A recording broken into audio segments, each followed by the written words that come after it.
আমরা ওয়াশরুমে যাইতাম, মানে হেজাব টেজাব একটু ঠিক করতে, ওইখানে আয়না আছে, ওইখানে বলতো আমাদের তো ওদেরকে পিরিয়ড হয়ে গেছে।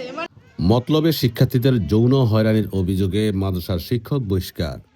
স্টার চাঁদপুরে বিস্তারিত তথ্য নিয়ে আপনাদের সাথে আছি আমি মাইনুল ইসলাম।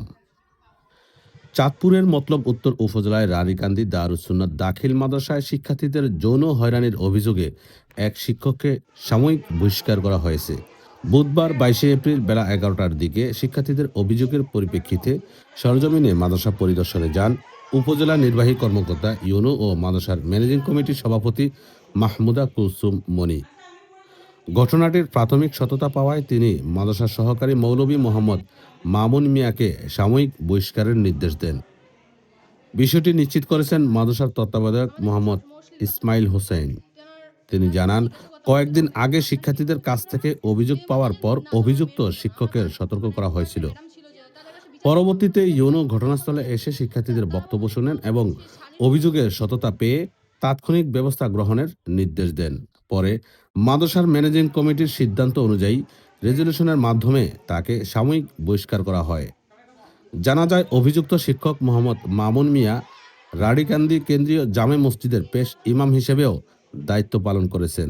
মাদ্রাসার একাধিক শিক্ষার্থী অভিযোগ করে জানান, মোহাম্মদ মামুন মিয়া প্রায় 2-3 বছর আগে মাদ্রাসায় যোগদানের পর থেকেই তাদের সঙ্গে বিভিন্ন যৌন হয়রানি করে আসছিলেন। অনেক সময় তিনি শিক্ষার্থীদের ওপর শারীরিক নির্যাতনও করতেন। তারা আরও জানান, সবসময় তার ভয়ে ও আতঙ্কে থাকতে হতো এবং বিষয়টি একাধিকবার অন্যান্য শিক্ষকদের কাছে জানানো হলেও কোনো কার্যকর ব্যবস্থা নেওয়া হয়নি। পরবর্তীতে বাধ্য হয়ে তারা উপজেলা নির্বাহী কর্মকর্তার কাছে অভিযোগ জানান। উপজেলা নির্বাহী কর্মকর্তা সরজমিনে এসে অভিযুক্ত শিক্ষককে সাময়িক বহিষ্কার করায় শিক্ষার্থীরা স্বস্তি প্রকাশ করেন। এ বিষয়ে প্রতিষ্ঠানের একাধিক অভিভাবক ক্ষোভ ও উদ্বেগ প্রকাশ করেন এবং সুষ্ঠু তদন্তের মাধ্যমে দোষীদের দৃষ্টান্তমূলক শাস্তি নিশ্চিত করার দাবি জানান। উপজেলা নির্বাহী কর্মকর্তা মাহমুদা কুলসুম মনি বলেন, শিক্ষার্থীদের কাছ থেকে পাওয়া অভিযোগে সরজমিনে তদন্তের প্রাথমিক সততা পাওয়ায় শিক্ষার্থীদের নিরাপত্তা ও সুরক্ষার বিষয়টি সর্বোচ্চ গুরুত্ব দিয়ে অভিযুক্ত শিক্ষককে সাময়িক বহিষ্কার করা হয়েছে। আমরা যে অভিযোগটা পেয়েছি সেই অভিযোগের প্রেক্ষিতে সাথে সাথে আমি এবং আমাদের ওসি তদন্ত মহোদয় আমরা সংশ্লিষ্ট প্রতিষ্ঠানে এসে অন্যান্য সকল শিক্ষকদের কথা শুনেছি, ভুক্তভোগী ছাত্রীদের কথা শুনেছি এবং অভিযুক্ত যে শিক্ষক তার বক্তব্য শুনেছি। যিনি অভিযুক্ত উনি আসলে আমাদের সামনে স্বীকার করেছেন যে সকল অভিযোগগুলো ওনার বিরুদ্ধে আনা হয়েছে সেগুলো সব সঠিক এবং সত্য। তো তার প্রেক্ষিতে আমরা ওনাকে আপাতত সাময়িকভাবে বহিষ্কার করেছি। পরবর্তীতে ওনার বিরুদ্ধে আমরা একেবারে পার্মানেন্টলি কোনো একটা ব্যবস্থা নেব।